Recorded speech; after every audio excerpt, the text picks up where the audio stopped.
Phát hàng máy cắt ván 4 đầu cắt đã qua sử dụng đây cho khách hàng Cẩm Khê, Phú Thọ đây. Đây. Các bác có nhu cầu về các loại máy cắt ván, các loại máy dán cạnh, máy cơ bản trượt, máy con chốt cam laser, các loại máy 1325 làm quảng cáo, các loại máy điêu khắc gỗ tự nhiên, liên hệ bên em xin tận phát. Bên em có cửa hàng trên toàn quốc. Hôm nay bên em phát hàng máy cắt ván bằng lợn, đầu cắt cho khách hàng ở Cẩm Khê, Phú Thọ đây.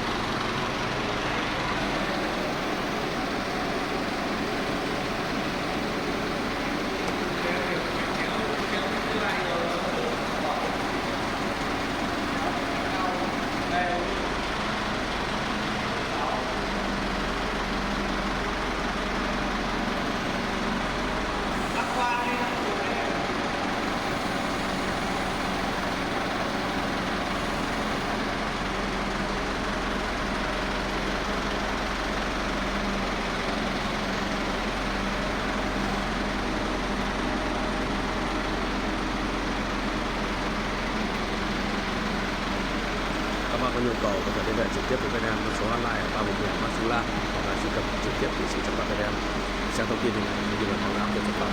Đặc biệt ngoài các model máy mới thì bên em còn phân phối các dòng máy nội địa Trung Quốc đã qua sử dụng. Các bạn có nhu cầu có thể liên hệ trực tiếp số hotline ở bên em để tư vấn và quảng cáo trực tiếp.